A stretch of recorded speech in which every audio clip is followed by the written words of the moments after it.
शासनाने सांगितलं की तालुक्यात बीड सारखं वातावरण निर्माण होऊ देणार नाही, बीड सारखी दहशत माजू देणार नाही. नेमकं काय प्रकार आहे? कोण दहशत माजवतंय?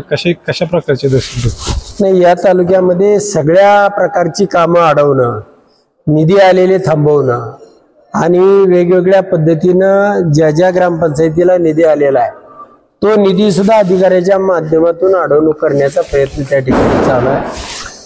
जिल्हा नियोजनच्या माध्यमातून आमदारला हा 35 कोटी रुपये निधी असतो, खासदारला त्याचे ठरलेले आहे. यापूर्वीच्या 40-50 वर्षाचा ज्याही पद्धतीनं जिल्हा परिषदचा साहित्य निधी असतो, आमदाराला साहित्य निधी असतो आणि तो तालुक्याच्या विकासाला आमदार म्हणून ते एक संविधानिक पद आहे.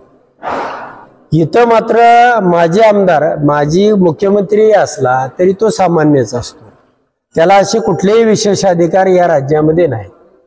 आणि असं असताना तालुक्यामध्ये बेकायदेशीरपणानं जे पैशाचं वाटप केलेलं आहे त्यातला 1 रुपया सुद्धा वाटला जाणार नाही. त्याला कायदेशीर पायबंद घातला जाईल. जिल्हा अधिकाऱ्याच्या सुद्धा जाणीवा करून देऊ. त्यांना या पद्धतीचं वागणं यामध्ये बदल घडवायला लाव आणि 15 दिवसामध्ये हे सगळे बदल झालेले तुम्हाला या ठिकाणी दिसतील. आम्ही म्हणजे मी तरी किमान कोणतीही गोष्ट अशी बेकायदेशीरपणानं सोसणारा कार्यकर्ता नाही.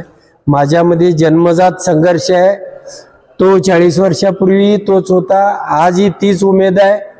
आणि कुणी किती असला जागीरदार तर त्याचं कंबरडं मोडल्याशिवाय मी राहणार नाही. मग तो सरकारी अधिकारी असो नाहीतर कुठला पालकमंत्री असो, त्याला कोणालाही सुट्टी दिली जाणार नाही. मस्ती करायची या जिल्ह्यामध्ये तालुक्याच्या बाबतीमध्ये आम्ही खपवून घेणार नाही.